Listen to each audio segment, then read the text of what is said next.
नमस्कार, एक बार फिर से स्वागत है ज्ञान गैंगवे में। मैं हूं चंदन वर्मा और मैं आपको कंटिन्यू पढ़ा रहा हूं फिजिक्स के 2 चैप्टर हो चुके हैं। चैप्टर नंबर 3 में हम लोग आज देखेंगे कार्य, सामर्थ्य तथा ऊर्जा। इससे पहले हमने देखा मात्रक, मैंने बताया क्या होता है। सेकेंड चैप्टर था मोशन, कुछ न्यूमेरिकल्स भी हमने कराए।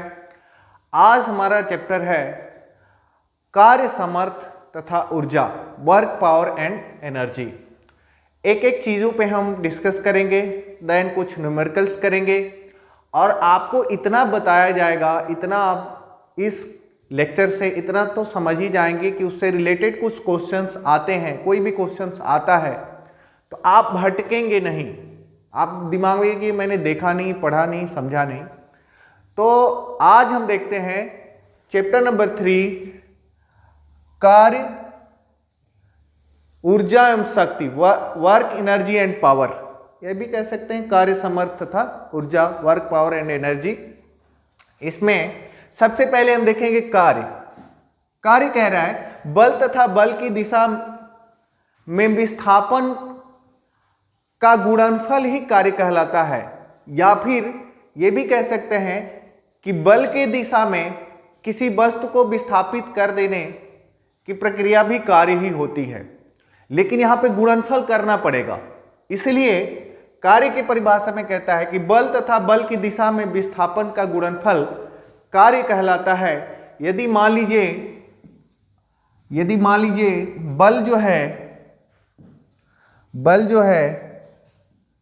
बल को हम F से डिनोट करेंगे और विस्थापन को मान लीजिए हम S से डिनोट करेंगे या D से डिनोट करेंगे, इसका बात करेंगे। तो कार्य बल तथा बल की दिशा में विस्थापन का गुणनफल, तो कार्य बराबर क्या हो जाएगा, बल गुणे विस्थापन।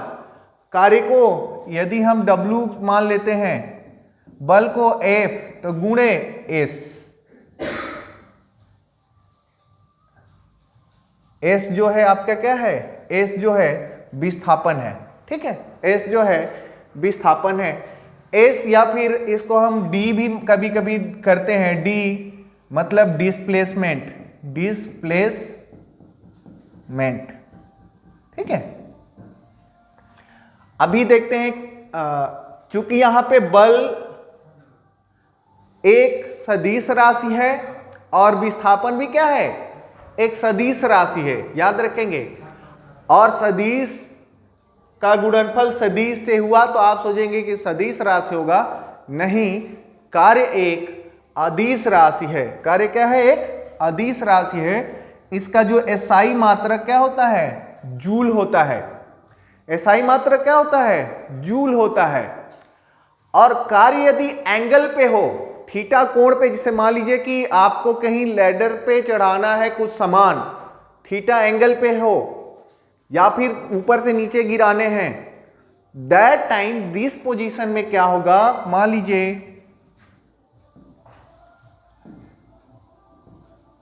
ये जो आपका थीटा है, इस यहां पे आपने कार्य किया वो तो समझ में आया। इस यहां पे मान लीजिए इस तरीके का आपको कार्य करने हैं, थीटा हो, तब क्या फॉर्मूला होगा, बल तथा विस्थापन एस के मध्य थीटा कोण हो, तब क्या होगा, तब W equal to F into S cos theta. जहां F क्या है, बल है, एस जो है आपका विस्थापन है, और कॉस थीटा आपका कोण एंगल बताता है कि 90 डिग्री पे काम हो रहा है, 180 डिग्री पे काम हो रहा है, 0 डिग्री पे काम हो रहा है। तो उसके हिसाब से कास थीटा बता देगा कि भाई काम कितना होगा, न्यूनतम होगा, अधिकतम होगा, 0 होगा। तो अभी देखते हैं आगे उस कास थीटा के हिसाब से क्या होगा। बल एवं विस्थापन का कोण 0 हो, देन वर्क क्या होता है, मैक्सिमम होता है। अभी यहां पे कैसे समझ में आएगा, कास थीटा और कॉस थीटा में मान लीजिए थीटा का मान जो है 0 है, 0 डिग्री, तो cos 0 डिग्री का मान होता है 1। ठीक है, तो अभी क्या होगा, वर्क जो होगा W equal to F into S cos 0, तो W equal to F into cos 0 का मान कितना है 1 है, तो एफ इंटू एस, यानी कि मैक्सिमम कार्य होगा कब, अब 0 कब होगा आपका एंगल, जब ये कोई वस्तु है और आप इधर से फोर्स लगा करके इधर विस्थापित कर दिए, एस इधर आपने क्या कर दिया, विस्थापित कर दिया, तो जो इसके बीच यहां पे जो एंगल बन रहा है, ये नीचे इस फर्श के साथ में, वो जो है वो थीटा जो है 0 डिग्री बनेगा। ठीक है, दैट पोजीशन में आपका कार्य जो होगा W जो होगा मैक्सिमम होगा। अभी यहीं पे दूसरा चीज मिनिमम कब होगा या फिर कहें कि शून्य कब होगा, तो cos 90 यानी थीटा जब 90 डिग्री होगा तब W equal to F into S cos 90, और cos 90 का जो है मान जो है 0 होता है, तो एफ इक्वल टू क्या हो जाएगा, W इक्वल टू क्या हो जाएगा, एफ इंटू एस, और cos 90 का मान 0 है, ये शून्य है, तो एफ इक्वल टू 0, एफ नहीं W इक्वल टू 0, यानी ये शून्य है। तो जब cos 90 हो तो मान्य क्या हो, कार्य क्या होगा, शून्य के बराबर होगा, कार्य नहीं होगा। उसका उदाहरण ये है कि कोई ये वस्तु है, मान लीजिए इसको 90 डिग्री पे आपने उठा रखे हैं, यहाँ पे जो एंगल बन रहा है क्या है, 90 डिग्री पे बन रहा है ये वस्तु जो है, और इसके साथ ही ये इधर चल रहा है, इधर से फोर्स लगा रहे हैं और इधर विस्थापित कर रहे हैं, लेकिन नीचे नहीं रख रहे हैं, को नीचे जब तक नहीं रख रहे हैं, जैसे कि कूली जो है अपने सर पे सामान लेकर के खड़ा है, वो कार्य नहीं कर रहा है, या चल रहा है कार्य नहीं कर रहा है जब तक कि वो सामान नीचे न रख दे। ठीक है, तो 90 डिग्री पे लेकर के ऐसे कूली या मैं ऐसे सर पे लेकर के खड़ा हूं तो मैं कार्य नहीं कर रहा हूं, ये क्योंकि ये जो है 90 डिग्री पे एंगल बन रहा है, फिर मैं कहीं जाऊंगा तो ये ऐसे ही जाता रहेगा साथ में, जब तक ये कहीं गिर ना जाए या विस्थापित ना हो जाए। ठीक है, अब यहां किया गया कार्य तीन टाइप से कार्य होते हैं। किया गया कार्य क्या होता है, देख रहे हैं, धनात्मक, ऋणात्मक और शून्य। धनात्मक कब होगा देख लेते हैं, ये कोई वस्तु है और यदि यहां पे विस्थापित हो गया S और यहां से हम बल लगा रहे हैं F, तो यहां पे जो 0 एंगल बन रहा है, ये थीटा जो है 0 बन रहा है, तो दैट टाइम जो होगा धनात्मक वर्क होगा। अभी यहीं पे बल जो है उल्टा लग रहा है, यानी वस्तु क्या है, यहां पे विस्थापित हो गई, वस्तु क्या है S इस दिशा में विस्थापित हो गई, तो धनात्मक हो गया। अब ऋणात्मक कार्य क्या होगा समझिए, जब हम वो -180 डिग्री का कोण बनेगा, एंगल बनेगा, तब वो जो -1 होगा और देन वर्क जो है माइनस होगा। उदाहरण देता हूं, आप मान लीजिए ट्रैक्टर या बस कहीं पे फंस गया है कीचड़ में, या कहीं पे उसको ऊपर की तरफ धक्का देना है। ठीक है, अभी क्या होता है, 3 आदमी हैं, अब धक्का दिए और जैसे ही छोड़े बल हटा, वो फिर से पीछे आ गया, और जैसे ही धक्का दिए ऐसे देखिए ये क्या हो रहा है, हमको इसको ऊपर लेके जा रहे हैं, लेकिन ये देखिए ये एंगल है, या फिर ऐसे कहें तो ये नीचे पीछे की तरह हमको ले जाना ऊपर, ये आ रहा है नीचे। दैट टाइम जो वर्क होगा वो ऋणात्मक होगा। दैट टाइम क्या होगा, ऋणात्मक, माइनस, जितना धक्का दिया वो पीछे आ गया। विस्थापन जब बल की दिशा में हो, बल की दिशा में, तब कौन सा वर्क होगा? धनात्मक होगा। विस्थापन बल की दिशा के विपरीत हो तब वर्क जो होगा ऋणात्मक होगा। और जब विस्थापन या फिर कार्य 90 डिग्री पे हो यानी ऊर्ध्वाधर हो तब जो है कार्य क्या होगा? शून्य होगा। तब जो है कार्य शून्य होगा। याद रखेंगे कि जब बल की दिशा में विस्थापन हो गया तो धनात्मक कार्य, बल के विपरीत दिशा में विस्थापन हुआ, आप बल धक्का दे रहे हो वो उल्टा आ रहा है, दैट टाइम वो आपका ऋणात्मक कार्य है। और 90 डिग्री पे आपने कार्य किया और फिर वह छोड़ दिया, फिर वहीं आ गया, या फिर आप ऐसे रखे हुए हैं 90 डिग्री पे और कुछ नहीं कर रहे हैं, ऐसे रखे हुए हैं, तब वो जो है आपका शून्य कार्य हुआ।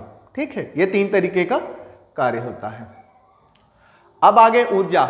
ऊर्जा किसे कहते हैं? कार्य करने की क्षमता को ऊर्जा कहते हैं। आपके अंदर कार्य करने की क्षमता है, ये उठाने की जो है क्षमता है, तो जो है ऊर्जा कहलाता है। कार्य करने की क्षमता को ऊर्जा कहते हैं, बस याद रख लीजिए। ये भी क्या है? एक अदिश राशि है और इसका भी मात्रक क्या है? जूल है। तो कार्य का भी मात्रक क्या था? जूल था। और ऊर्जा का भी मात्रक क्या है? जूल ही है। याद रखेंगे। कार्य द्वारा प्राप्त ऊर्जा, जब हम ऐसे कार्य मतलब हम काम करके ऊर्जा निकाल रहे हैं या फिर हम हाथ से चला करके इसको उठा रहे हैं, ये हाथ द्वारा मशीनों द्वारा किया गया कार्य जो है यांत्रिक ऊर्जा कहलाता है। तो कह रहे हैं कार्य द्वारा प्राप्त ऊर्जा क्या होता है? यांत्रिक ऊर्जा होता है। और यांत्रिक ऊर्जा एक 2 प्रकार की होती हैं, 2 टाइप्स का होता है।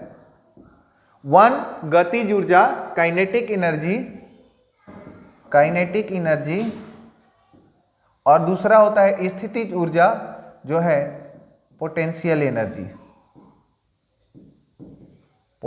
एनर्जी। ठीक है, एक होता है काइनेटिक एनर्जी और दूसरा होता है पोटेंशियल एनर्जी। तो फिर से बता दूं, कार्य करने की क्षमता को हम ऊर्जा कहते हैं। ऊर्जा भी एक अदिश राशि है, इसका मात्रक जूल है। और कार्य द्वारा प्राप्त ऊर्जा को हम यांत्रिक ऊर्जा बोलते हैं। और यांत्रिक ऊर्जा 2 प्रकार का होता है, एक होता है गतिज ऊर्जा और एक होता है स्थितिज ऊर्जा। याद रहेगा। आगे देखते हैं। गतिज ऊर्जा काइनेटिक एनर्जी क्या होती है?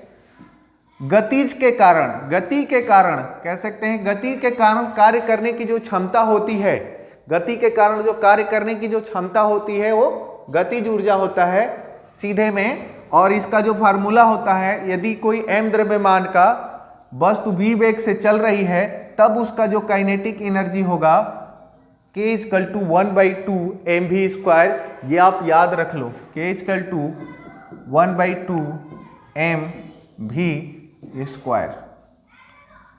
बस इतना याद रखना है, आपको ज़्यादा डीप नहीं जाना है। यदि आप कंपटीशन की तैयारी कर रहे हैं, क्लासेज जब पढ़ते हैं 11, 12, 9, 10, तो वहाँ पे डीपली जाना रहता है।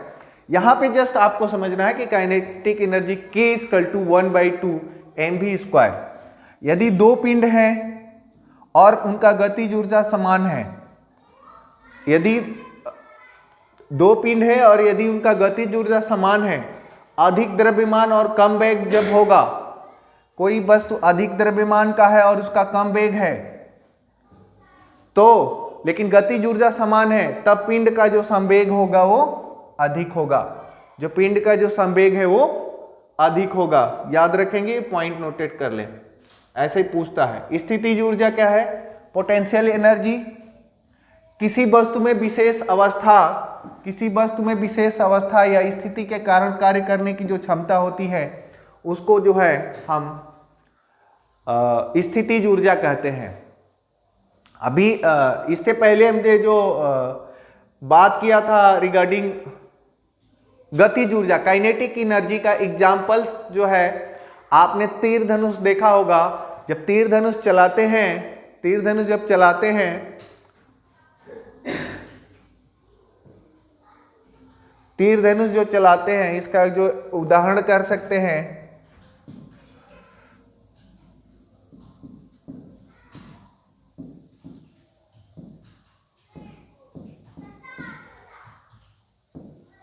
तीर धनुष जब चलाते हैं तो क्या होता है, तीर तो स्थिर रहती है और उसके अंदर एक गतिज ऊर्जा भर दिया जाता है और वो उस गति के स्पीड से जाता है।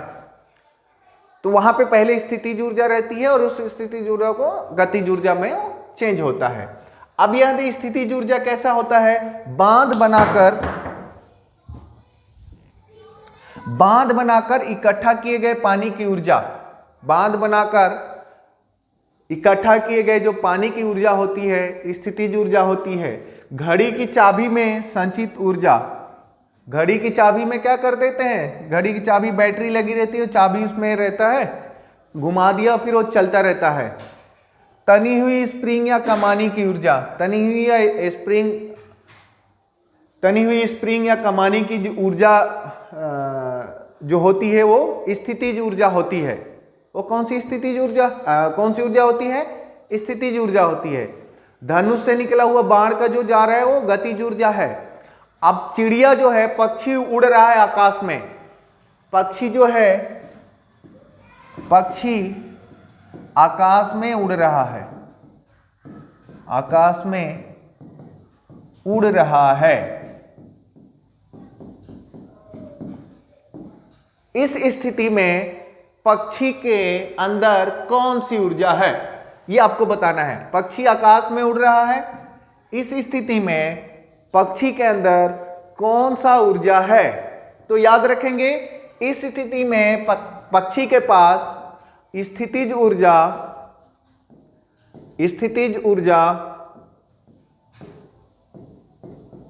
एवं गतिज ऊर्जा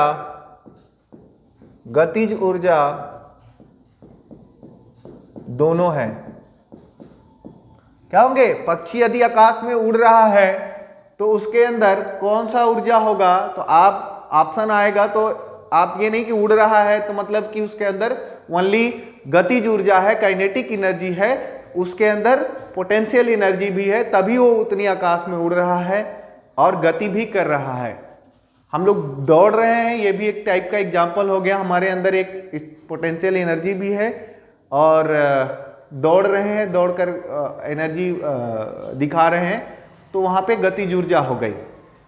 तभी तो कल के आपके अंदर कितनी शक्ति है देखा जाए, चलो दौड़ के देख लेते हैं, वही कहानी है। आगे देखते हैं, गुरुत्व बल के विरुद्ध संचित स्थितिज ऊर्जा Pe = mgh। ये बहुत इंपॉर्टेंट पॉइंट है, ऐसे क्वेश्चन इस न्यूमेरिकल इसी से आते हैं मैक्सिमम। पोटेंशियल गुरुत्व बल के विरुद्ध यानी जी जो है गुरुत्वीय त्वरण है, जी जो है गुरुत्वीय त्वरण है, और इसके विरुद्ध जो कार्य होगा कह सकते हैं, या फिर जो स्थितिज ऊर्जा होगी वो जो है mgh, उसका जो फार्मूला होता है mgh होता है। ठीक है, आगे देखते हैं। हाँ, अगला स्प्रिंग की जो स्थितिज ऊर्जा होती है, स्प्रिंग की स्थितिज ऊर्जा, स्प्रिंग की लंबाई में परिवर्तन मान लेते हैं हम x, स्प्रिंग का नियतांक को मान लिया k, तब Pe = 1/2 kx²। वहां पे पोटेंशियल एनर्जी क्या हो जाएगा, सेम फार्मूला है काइनेटिक एनर्जी वाली 1/2 mv², बट यहाँ पे आप याद रखेंगे कि यदि स्प्रिंग की बात किया जाए, स्प्रिंग की लंबाई में परिवर्तन x हो जाता है और स्प्रिंग का नियतांक k है, तब जो उसका पोटेंशियल एनर्जी जो होगा Pe यानी पोटेंशियल एनर्जी = 1/2 kx²। ठीक है, kx², k क्या है, k कांस्टेंट है यानी नियतांक है, कांस्टेंट है। ठीक है, ऊर्जा संरक्षण का नियम। अभी अगला पॉइंट है हमारा law of conservation of energy. Law of law है law of conservation of energy.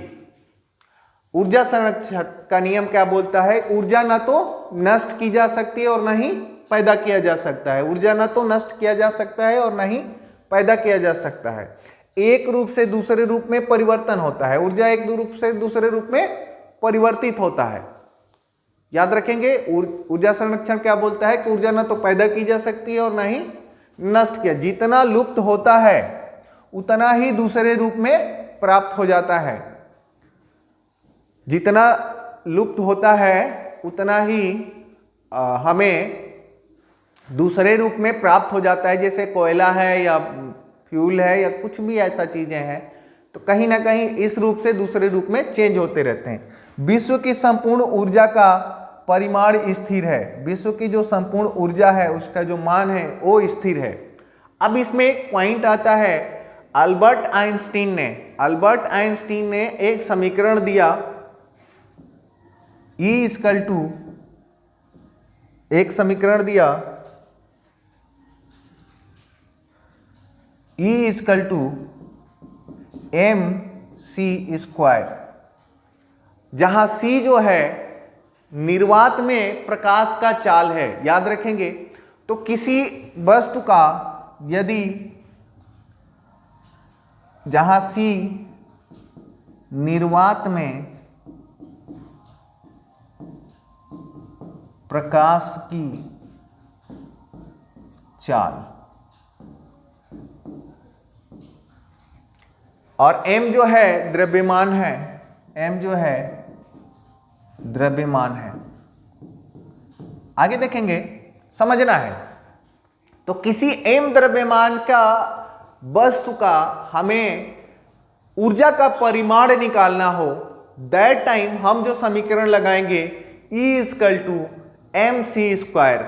E means energy, m द्रव्यमान और C जो है निर्वात में वस्तु का जो प्रकाश का जो चाल होता है उसका मान है, और C का जो मान होता है 3 × 10⁸ मीटर प्रति सेकेंड। ठीक है, ये फिक्स है। प्रकाश का जो चाल है 3 लाख किलोमीटर प्रति सेकेंड है। ठीक है, मीटर सेकेंड में करेंगे तो 3 × 10⁸ मीटर प्रति सेकेंड। ये याद रखेंगे। E = mc² कहाँ लगाते हैं? अल्बर्ट आइंस्टाइन ने जो बनाया है ऊर्जा संरक्षण के नियम के अनुसार ये जो हम लगाएंगे, तो बार बार हम पढ़ते हैं कि E = mc²। आगे ये क्वेश्चंस में आएगा, तब हम जब इसका हम यूज करेंगे तब आपको लगेगा कि हाँ यहाँ पे ये हो सकता है। उदाहरण के तौर पे मैं अभी एक बता देता हूं। मान लीजिए 1 kg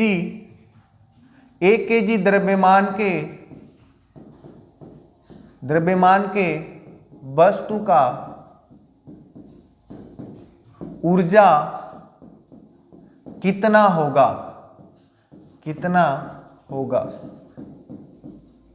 ठीक है, ये क्वेश्चन है। 1 kg द्रव्यमान के वस्तु का ऊर्जा कितना होगा, ये प्रॉक्स से क्लियर नहीं है। E = mc² पे आइंस्टीन ने बताया इतना हो सकता है या होगा, बट वो एक रूप से दूसरे रूप में चेंज होंगे, वो खत्म नहीं होगा। तो यहां पे कर लेंगे E = mc²। m 1 kg और C का मान कितना है 3 × 10⁸, और इसका हो जाएगा स्क्वायर, तो 1 × 9 × 10⁻16। यहाँ पे डबल हो जाता है, तो 9 × 10⁻16 जो है 1 kg वस्तु का, 1 kg किसी द्रव्यमान का जो एनर्जी होगा 9 × 10⁻16 जूल होगा। ये जूल होगा। तो ऐसे ही आएंगे आपके क्वेश्चंस, आपको समझना है, ये नोट करते जाइए यदि कंटिन्यू आप देख रहे हैं तो। और ये इस तरीके का क्वेश्चन पक्का आपके एग्जाम्स में आते हैं।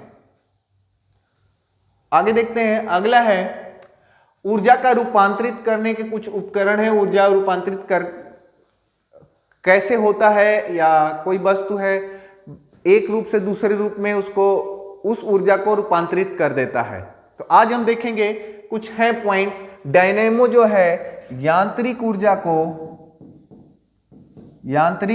को किस में चेंज कर देता है? विद्युत ऊर्जा में।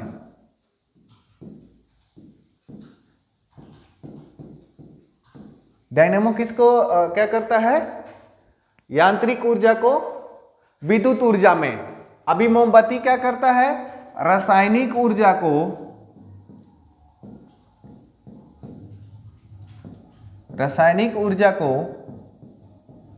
प्रकाश ऊर्जा में कर देता है।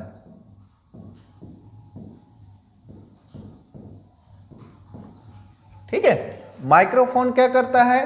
आपको विद्युत ऊर्जा को ध्वनि ऊर्जा में चेंज करता है। माइक्रोफोन क्या करता है? ध्वनि ऊर्जा को विद्युत ऊर्जा में चेंज करता है। ठीक है।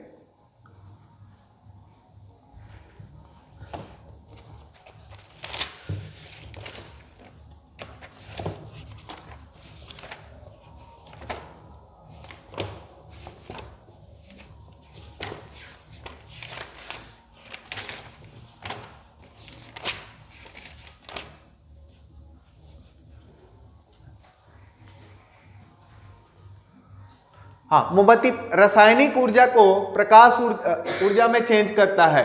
मोमबत्ती जो है, आपने देखा होगा मोमबत्ती गलते जाता है, एक रसायन पे बना रहता है, वो गलते जाता है। तीसरा, माइक्रोफोन जो है ध्वनि ऊर्जा को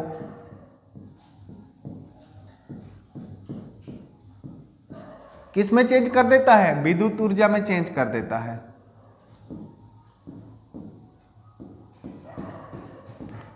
और लाउड स्पीकर क्या करता है? विद्युत ऊर्जा को ध्वनि ऊर्जा में चेंज कर देता है। ये जो है विद्युत ऊर्जा को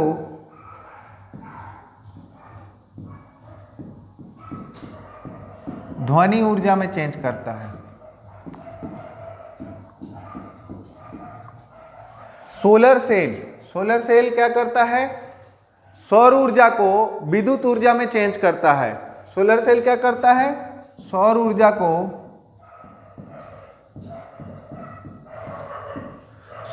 को विद्युत ऊर्जा में चेंज कर देता है।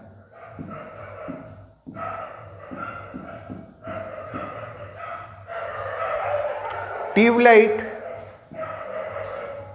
क्या करता है? विद्युत ऊर्जा देते हैं, फिर वो ट्यूबलाइट हमें प्रकाश देता है। आप जस्ट इमेजिन कीजिए ट्यूबलाइट क्या हो सकता है। तो हम उसको करंट देंगे, यानी कि विद्युत देते हैं, बिजली देते हैं, तो हमें प्रकाश देता है। सीधा सा परिवर्तन कर देना है। तो यहां पे ये विद्युत ऊर्जा को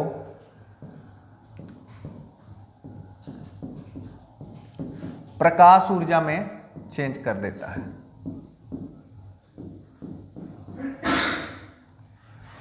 अगला है विद्युत मोटर क्या करता है? विद्युत ऊर्जा को यांत्रिक ऊर्जा में चेंज कर देता है। विद्युत मोटर क्या करता है? आपको विद्युत ऊर्जा को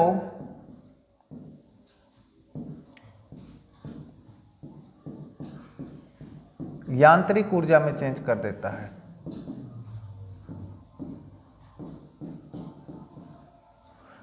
विद्युत बल्ब सेम प्रकाश में चेंज कर देता है। विद्युत ऊर्जा को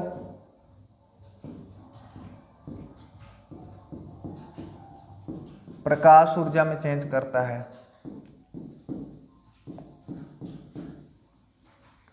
विद्युत सेल क्या करता है? विद्युत सेल जो है रासायनिक ऊर्जा को विद्युत ऊर्जा में चेंज कर देता है। क्या करता है? रासायनिक ऊर्जा को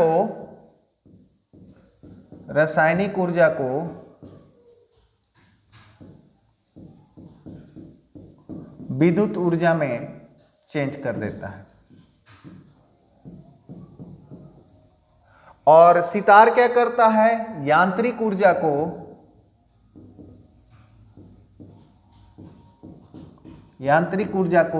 ध्वनि ऊर्जा में चेंज करता है।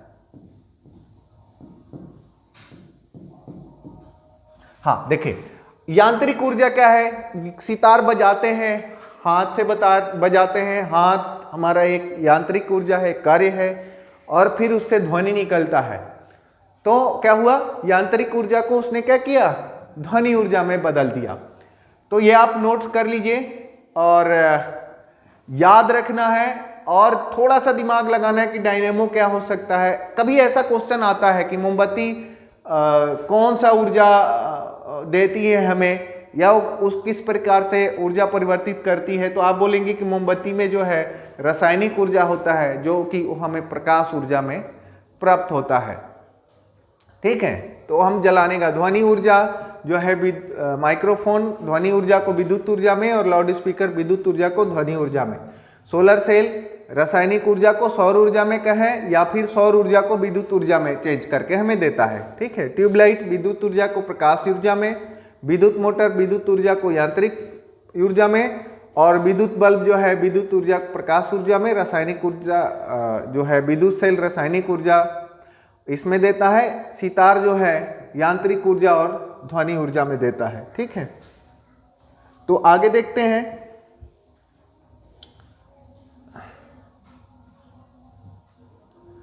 संवेग और गतिज ऊर्जा में संबंध, संवेग और गतिज ऊर्जा में संबंध देखेंगे।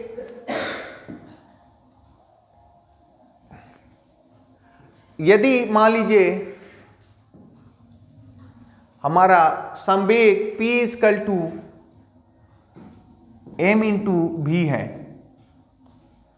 अब क्या करेंगे, अब हमको गतिज ऊर्जा का फार्मूला क्या होता है, 1/2 mv² होता है। अभी मान लो k = होता है 1/2 mv²। अब दोनों में संबंध निकालना है तो संबंध ये आएगा। तो यहाँ पे यदि हम कोई भी एक ले लेते हैं, k को ही ले लेते हैं या फिर इसको ही ले लेते हैं, तो यह यहाँ पे हम v², तो यहाँ पे हम कर देंगे, यहाँ पे गुणा कीजिए, संवेग से गुणा कर दीजिए। ठीक है, यहाँ से आपने क्या किया, m/m से गुणा कर दिया। आपने क्या किया, m/m में m से गुणा कर दिया। तो अब क्या हो जाएगा, k = 1/2 m²v²/m, इतना आएगा। ध्यान से देखिए, ये मतलब हमको रिलेशन निकालना है संवेग और काइनेटिक एनर्जी में। k = p² 2m आया है, तो कैसे आएगा, जहां यदि p संवेग जो है p = mv होता है, तब k = 1/2 mv² होता है। आपको पता है, हमने m और m से गुणा कर दिया, m से भाग दिया, m से गुणा कर दिया, कोई मान में अंतर नहीं, एक कट जाएगा, एक से कोई अंतर नहीं। लेकिन यहाँ पे देखते हैं k = 1/2 m²v²/m। अब ये इसको हम लिख सकते हैं k = mv²/में 1/2 की जगह पे यहाँ पे 2m कर सकते हैं। और mv का मान कितना होता है, p, तो ये हो जाएगा p²/m 2m, ऐसे लिख सकते हैं इसको, p²/में 2m। तो k = क्या निकल गया, p²/में 2m, यही संबंध ऐसे निकला, ये और ये सेम निकला। अब कह रहा है कि देन संवेग दुगुना कर दिया जाए तब गतिज ऊर्जा 4 गुना हो जाएगा। यदि मान लो यहाँ पे k = p²/में 2m है और संवेग p का मान हमने क्या कर दिया, p = 2p कर दिया, या p का मान 2p कर दिया, यानी डबल कर दिया संवेग को, तो यहाँ पे k = 2² 2m, 2p²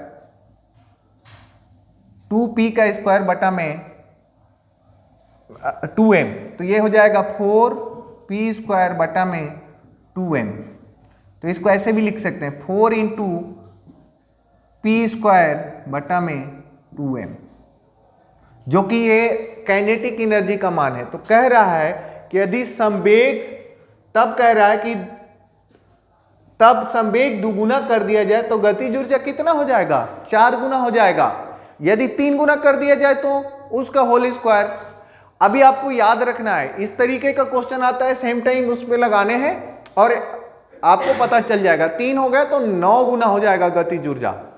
ठीक है, दो अलग अलग द्रव्यमान की वस्तु का संवेग यदि समान है, दो अलग अलग द्रव्यमान के वस्तु का जो है संवेग समान है, तब गतिज ऊर्जा जो है हल्के वाले का अधिक होगा।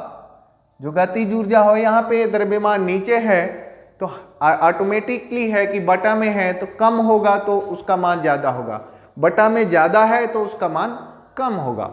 तो सीधे समझ लेना है कि दो अलग अलग द्रव्यमान के वस्तु का संवेग यदि समान है तो गतिज ऊर्जा हल्के वाले का अधिक होगा। आगे देखते हैं, अगला हमारा है शक्ति। शक्ति, कार्य करने की दर को शक्ति कहते हैं। शक्ति या सामर्थ्य भी बोलते हैं, सामर्थ्य भी बोलते हैं। तो कार्य करने की दर, मान लीजिए कार्य जो है W जो है कार्य है, और P जो है हमने मान लिया शक्ति है, यानी पावर है, P पावर है, तब P इक्वल टू क्या होगा, W/T। ये निकलेगा हमारा फार्मूला। कार्य करने की दर, दर मतलब होता है समय से भाग देना। यहां पे हम देख लेते हैं, W का जूल होता है और ये उसका सेकेंड होता है, तो इसका क्या मात्रक हो जाएगा, जूल प्रति सेकेंड। मात्रक क्या निकल गया, जूल प्रति सेकेंड। या फिर इसको हम जेम्स वाट के नाम पे वाट भी बोलते हैं, WA+T। जेम्स वाट के नाम पे हम वाट भी बोलते हैं। याद रखेंगे, कार्य करने की दर को शक्ति कहते हैं। W यदि कार्य है, P शक्ति है, तो P इक्वल टू W/T, जूल प्रति सेकेंड। जूल प्रति सेकेंड वाट, वाट जो है जेम्स वाट के नाम पे लिखते हैं। अगला देखते हैं, शक्ति का मात्रक मैं बता दिया, जेम्स वाट के नाम पे वाट होता है, और सेम फार्मूला है शक्ति बराबर कार्य बटा समय, जूल प्रति सेकेंड वाट, और इसको अर्ग में चेंज करें तो 1 जूल बराबर सीधे होता है, 1 जूल बराबर होता है 10⁻7 अर्ग। तो सीधे हो जाएगा कि यदि हम अर्ग प्रति सेकेंड में करें तो 10⁻7 अर्ग प्रति सेकेंड, 1 जूल बराबर, तो सीधे यहां पे समझिए 1 जूल और यहां पर लिख दिया हमने सेकेंड प्रति सेकेंड, तो यहां भी लिख लीजिए 10⁻7 अर्ग प्रति सेकेंड। ठीक है। अश्व शक्ति, हॉर्स पावर, हॉर्स पावर कितना होता है, 746 वाट। 746 वाट को जो है 746 को 1 हॉर्स पावर बोलते हैं। अभी आपसे बोला गया 2 का मशीन है या फिर इंजन हमारा 7 हॉर्स पावर का है, तो आप सीधे दिमाग में लगाइए कि 1 हॉर्स पावर का जो है 746 वाट होता है, तो मल्टीपल बाई 10, तो 7460 वाट का जो है हमारा वो इंजन है। उतने पावर उसको चाहिए, उतना ही शक्ति चाहिए। और यदि तो अर्ग में बात करें, 1 horse power 1 HP equal to क्या हो जाएगा, 746 इंटू 10⁻7 अर्ग प्रति सेकेंड। ये सब चीजें एक बार यदि आपने नोट्स कर लिया, याद कर लिया, समझ लिया, तो शक्ति भूलने की जरूरत ही नहीं पड़ेगी।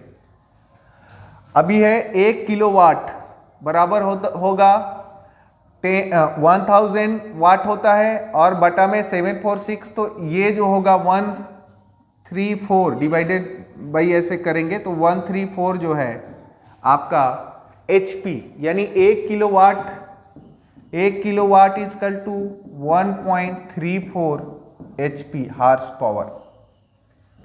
कैसे आया 1 किलोवाट को, 1 किलो मतलब 1000, तो 1000 वाट है, और उसको हार्स पावर में चेंज करना है तो 746 से डिवाइडेड कर देंगे तो 1/1.34 आएगा HP, यानी उतनी जो है हॉर्स पावर होगा।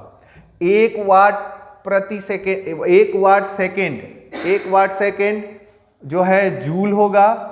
1 वाट को 1 सेकेंड तक काम करने के लिए जो मतलब कार्य होगा वो जो है 1 जूल के बराबर होगा। 1 वाट पे 1 सेकेंड काम करेंगे तो जो है 1 जूल के बराबर होगा। 1 वाट घंटा इक्वल टू होता है 3600 जूल।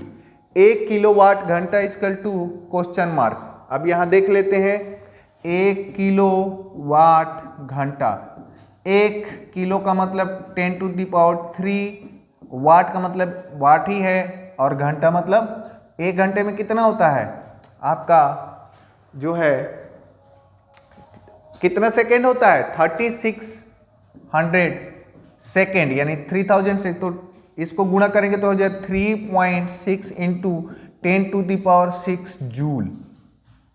ठीक है, इसको आप कर सकते हैं जूल, और यहां पे कि जूल प्रति सेकेंड हो जाएगा, जूल प्रति सेकेंड, और यही जो होता है आपका 1 यूनिट होता है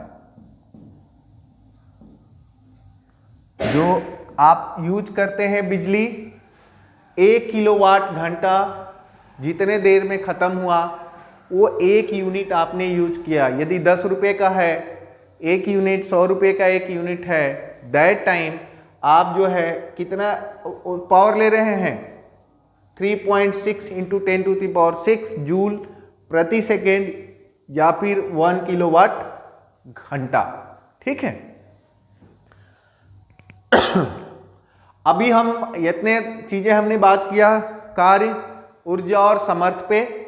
हम 10 क्वेश्चन देख लेते हैं फटाफट जल्दी जल्दी।